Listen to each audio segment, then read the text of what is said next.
Assalamualaikum warahmatullahi wabarakatuh. Sebuah cerita yang ditulis Yun Ardianti, Drawing Anindya. Awalnya aku ragu untuk memWhatsApp Anindya, perempuan yang belum lama ini aku temui di galeri Gerimis Ungu, tak jauh dari tempat tinggalku. Setelah mahasiswi lukis yang kukenal memastikan meninggalkan kotaku sesegera mungkin. Sebelumnya, dia mengabarkan akan mengundangku untuk hadir dalam acara wisudanya. Aku datang sekaligus kecewa karena dia membatalkan perjanjian denganku menyanggupi lukisan yang telah kupesan. Dia memilih ladang seni di kota lain rampung wisuda. Seketika, pikiranku melayang pada Anindya, perempuan pelukis ibu kota yang sudah lama hilang kontak karena kesibukan. Angin rindu yang menghembus kuat telah memberikan semangat ujung jariku untuk bertegur sapa kembali lewat WhatsApp. Langkah cepat yang berlapis rasa bahagia menyeretku mencari ponsel yang entah di mana kusimpan. Aku WhatsApp Anindya di tengah rasa kangen yang mempuncah, kuutarakan keinginanku. Percakapan tak terasa begitu cepat dan Anindya menyanggupi keinginanku meskipun drawing bukan lukisan seperti yang kuinginkan. Tak mengapa, toh dia lebih mengerti dibanding aku yang awal. Dan setelah jadi, aku harus memikirkan bagaimana caranya agar drawing itu benar-benar sampai tanpa harus melibatkan banyak tangan. Bagiku ini bukanlah persoalan mudah. Kehati-hatian dan tidak gegabah kubutuhkan, karena kalau tidak akan memberikan rasa tidak nyaman orang terdekat, terutama Mas Canto. Dia tipe pencemburu berat, bisa-bisa marah yang meledak akan mendarat. Nekat. Barangkali iya, aku tak surut untuk sebuah tekad. Memiliki idola, mengagumi idola bukanlah sesuatu yang keliru. Mas Canto pun pernah mengatakan hal itu. Jadi, tak ada yang salah dengan diriku. Anindya membuatku senang di tengah kesibukannya mempersiapkan pameran tunggal yang tidak lama lagi. Betapa tidak, dia dapat meyakinkan diriku dapat mengerjakan di sela-sela sibuknya. Kami pun menyetujui, meski ku tahu Anindya tak begitu antusias menyoal uang.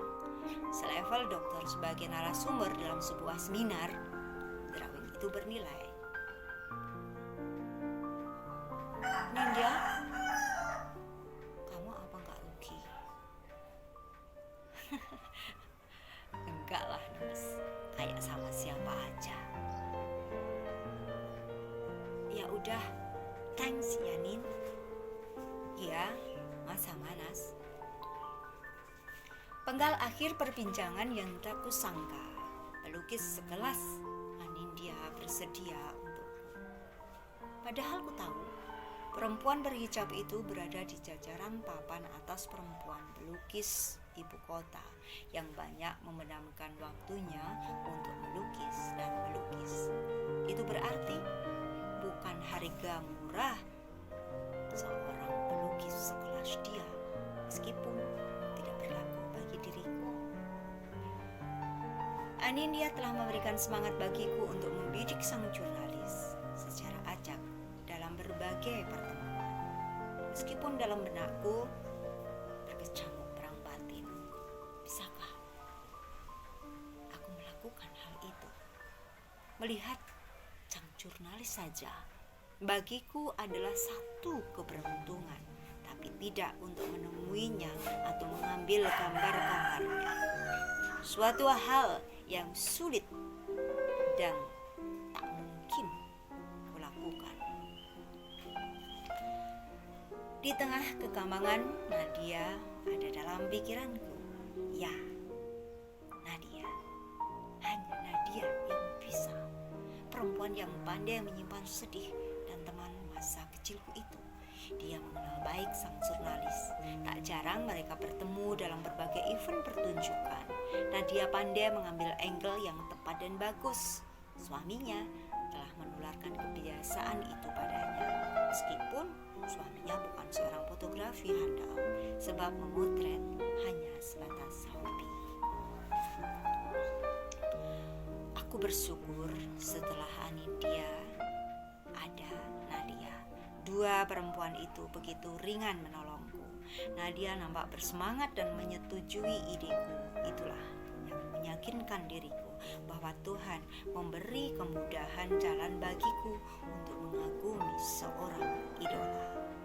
Nadia tahu itu. Meskipun aku tak pernah mengatakan apapun padanya, dia melihat bagaimana aku mengoleksi buku-bukunya dengan gigih dan mengikuti setiap jurnalnya yang terbit. Belum lagi aku kerap menitip salam untuknya, walau wajar kekaguman itu muncul. Ada kebiasaan yang membuat kami saling senyum ketika Nadia bertemu dengan sang jurnalis. Dia selalu menyempatkan mengambil gambarnya diam-diam dan mengirimkan padaku. Meskipun Nadia pernah mengatakan tak semudah itu untuk mengirim foto tanpa seizin dan kemauan sang jurnalis. Ia berusaha sebisa mungkin meski kadang kala mendapat teguran keras. Dia jurnalis yang nyentrik, yang anti kamera, Nas. Begitu Nadia pernah mengatakan padaku. Ternyata dari sekian orang aku termasuk yang beruntung sebagai pengagum. Betapa tidak, sang jurnalis mengizinkan Nadia memotret dirinya meskipun tidak melulu dalam pertemuan, hingga aku memiliki beberapa gambar sang jurnalis. Demi ideku untuk mendapatkan gambar yang terbaru, kini Nadia harus berjibaku diam-diam, membidiknya seperti yang kuinginkan. Tak jarang aku menertawakan diriku sendiri. Sebegitu rupa aku mengagumi sang jurnalis. Melihat sang jurnalis dari dekat hanya lewat gambar telah membuat perasaanku bahagia. Tapi itulah pengagum. Terkadang logika mengalahkan rasa yang gila. Aku hanya ingin dekat dengan caraku, tanpa orang lain harus menghakimi. Pilihan yang egois, tapi begitulah ketika aku menginginkan sebuah tekad. Kurai ponsel dari meja coklat yang baru saja kuganti taplaknya. Dia mengatakan bahwa kedatangannya di Galeri Gerimis Ungu tertunda sampai batas waktu yang diberikan. Ini berarti drawing yang telah selesai dan tak kusangka secepat itu kurang dari 2 minggu sejak aku mengirim gambar-gambar sang jurnalis batal dicangking. Tapi satu kebetulan, aku tak harus menitipkan drawing itu pada Nadia atau Hayu sebelum kukirimkan ke alamat tujuan. Batinku riang sambil berhambur ke kamar mencari berkas alamat dan nomor WhatsApp yang pernah kusimpan di laci ketika membeli salah satu buku sang jurnalis itu lewat online. Nas, kukabari lagi setelah kukirim ya. Oke Nindya, makasih.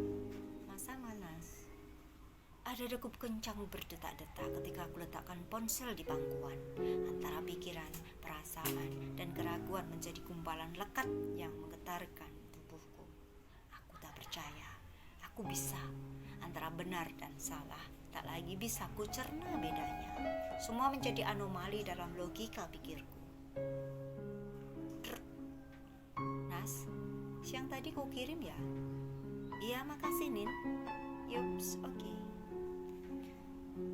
Seketika konsentrasiku buyar. Menyelesaikan renda pada bagian tepi gaun Monica terhenti. Padahal gaun itu akan dipakai pada Hari Anak Nasional di RRI besok pagi. Putri kecilku akan membacakan sebuah dongeng fabel karya Hans Christian Andersen. Kerongkongan keonggokkan gaun bermotif Pokemon itu di sudut kursi kayu panjang tanpa rasa bersalah. Aku masih memikirkan WhatsApp terakhir dari Anindya. WhatsApp, jangan. WhatsApp, jangan. WhatsApp, jangan. Mengapa keraguan itu begitu menggumpal dalam dadaku? Padahal aku hanya ingin mengabarkan sang jurnalis bahwa aku adalah pengagumnya yang akan mengirim kejutan di hari ulang tahunnya. Lagi-lagi ponselku pandang datar dan sia-sia. Aku bagaikan perempuan tak berdaya yang tengah menghadapi prahara dan berakhir pada jurang luka. Namun, kekuatan tekad telah mengalahkan ketak berdayaan diriku meraih Android dan mem-WhatsApp-nya. Mas, hari ini aku mengirim sesuatu. 2 atau 3 hari lagi paling lambat akan sampai ke alamat The Art House Gallery. Tolong diambil ya, pengaku. Centang biru, benar-benar centang biru. Padahal ku tunggu beberapa menit dan WhatsApp-nya masih online. 5 menit kemudian masih tetap centang biru. Sebuah harapan tipis sang jurnalis akan membalas WhatsApp-ku hingga ku baca last seen today at. Berulang kali ku baca dengan sia-sia. Hanya sederet kata itu yang membuatku kecewa. Tidak, diam, gelisah, kian merayap kuat perasaanku. Aku tak putus asa. Sebuah pesan ku kirim lagi. Detak jantung yang tak lagi teratur dan jari jemariku yang gemetaran. Pesan itu pun akhirnya ku kirim. Mas, maafkan aku sudah lancang. Tak seharusnya tanpa seizin Mas. Lagi-lagi centang biru. Menit berlalu tetap centang biru. Harapan yang sia-sia menanti sebuah jawaban dari sang idola. Seketika aku merasa lunglai. Hanya kupandang kosong. Last seen today. Hingga ponsel lepas dari genggamanku tanpa terasa. Kesadaran menyeruak. Satu kekeliruan telah ku perbuat. Tak medulu. Niatan baik seorang penggemar dapat diterima dengan senang sang idola. Bisa jadi hal ini akan membebani perasaan dan pikirannya. Entahlah, nasi telah menjadi bubur. Sebuah rahasia hati pemuja akhirnya ku simpan diam-diam. Demikian tadi tulisan dari sahabat saya Yuna Ardianti yang selama-lamanya akan selalu menjadi sahabat dan tidak akan pernah berubah menjadi musuh, dan tidak pernah kau menjadi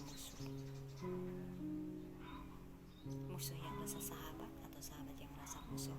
No, sahabat adalah sahabat, tetap sahabat selamanya. Demikian ku bacakan tulisan sahabat saya Yuna Ardianti sebagai rasa sayangku dan hormatku kepadanya sebagai seorang sahabat. Wassalamualaikum warahmatullahi wabarakatuh. Terima kasih.